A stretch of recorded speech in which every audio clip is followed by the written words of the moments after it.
Okay, we're out for another overnight. Gonna walk from I think Clark's Creek to Lickdale, Pennsylvania. It's about 16 miles. Gonna stay at Rausch Gap shelter tonight. So I got a shuttle here. There's another guy who's ahead of me, though. I think he's gonna be staying at the same place. But it is absolutely amazing. It's the last real kind of weekend of fall foliage. And I mean, the colors are just insanely gorgeous. And terrain's good. So I'm in central PA, so before the rocks. And just really looking forward to getting out and having such a great weekend. And you can see it's just beautiful all around.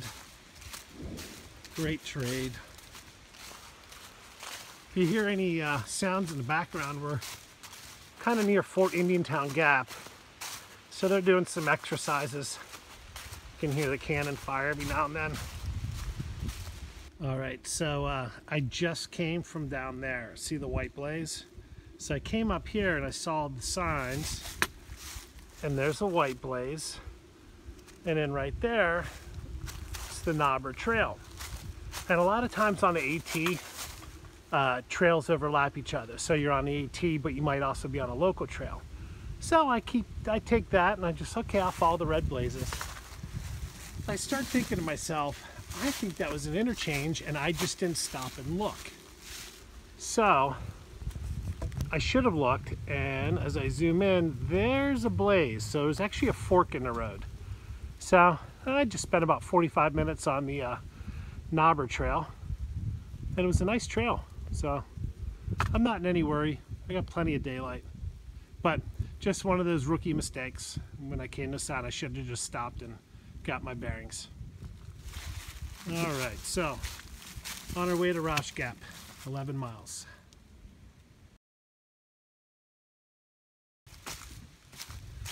Pennsylvania gets a bad rap for its rocks, but this is a great part of the trail.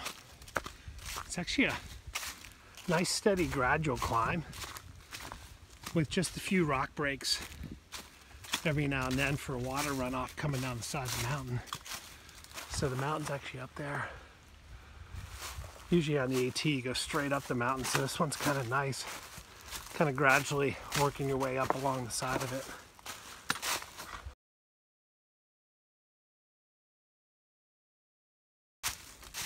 It's a little after 4. I'm about 2.5 miles from Rausch Gap shelter. And it's just been like this for like the last 3 miles.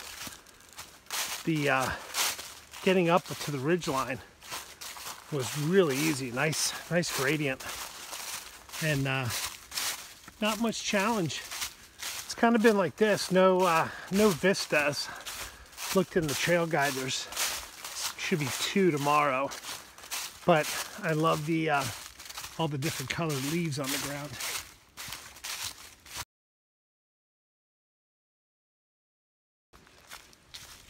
So I'm coming up on Rausch Gap shelter. It's 5:50.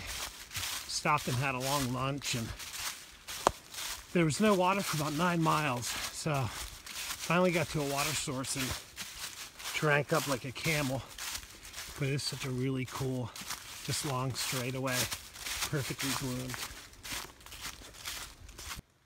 Good morning, beautiful morning. It rained all night, but it's just starting to dry, and it's just really nice out. Got a pretty cool makeshift fire spot right here with the rocks. You can sit there. So I'm about ready to fire up some breakfast, and I'm going with the using my alcohol stove here. I'm going to make some oatmeal.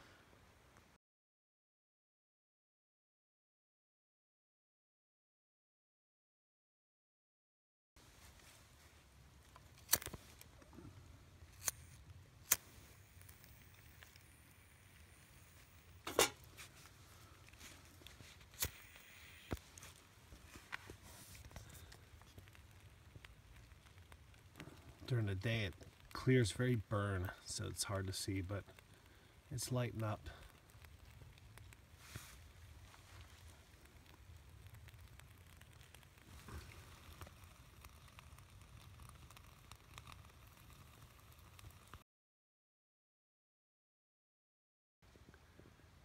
Breakfast today is Starbucks coffee, and that is oatmeal with mangoes, strawberries, and I put a little protein powder in there as well, just to give me a little protein as well. So it's gonna be great.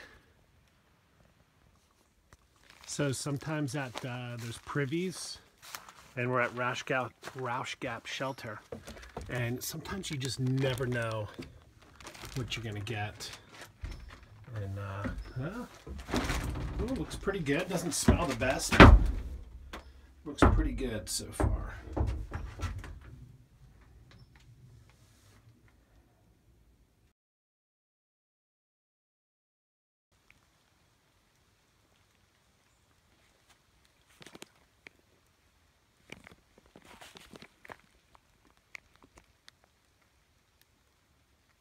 When you get further into the south. So we're starting to make our way out of Rausch Gap shelter. Just a really cool kind of straight walkway back to the trail. It's nice and even and groomed, and trees on either side. Just a really nice place. You could tell the caretakers really take pride in this space here.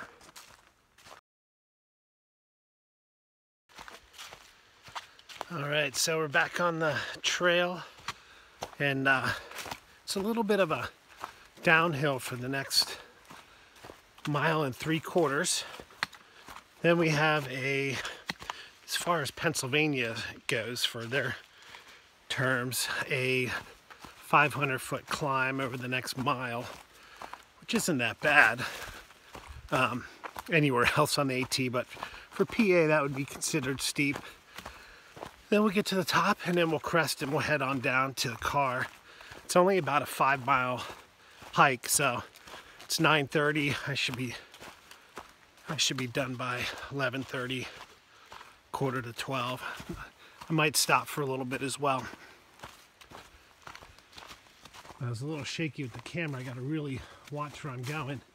Like I said, it rained last night, and so the leaves are just covering these rocks. So this is where having trekking poles comes in very handy, because it has saved me a few times. But just a really nice area. But this video doesn't show it justice, but all the leaves are just popping. It's really nice.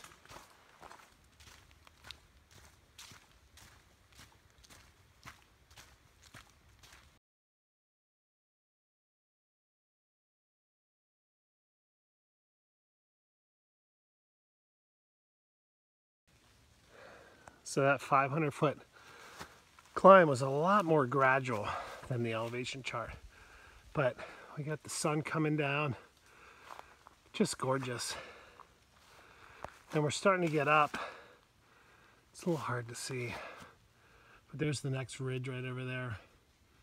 So we're about 1,400 feet up on elevation.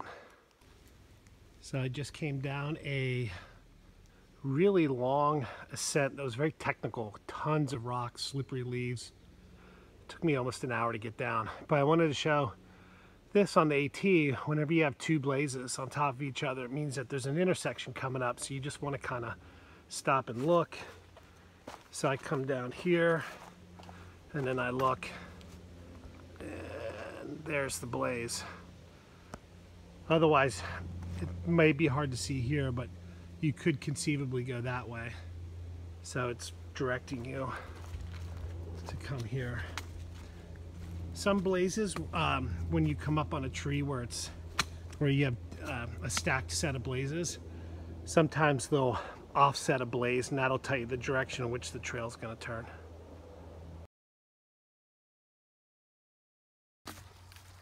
Yeah, we're coming out here. You can start to hear the road, so I might be a 1/4 mile away. But nice little pasture, nice little break after the mile-long descent down.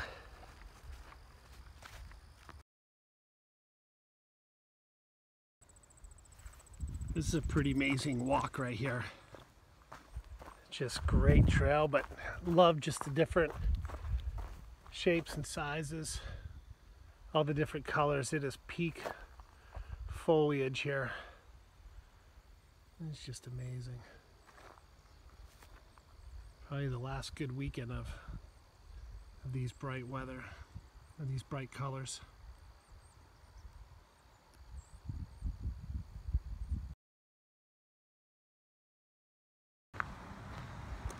And we're coming up to the parking area. Worked out perfectly.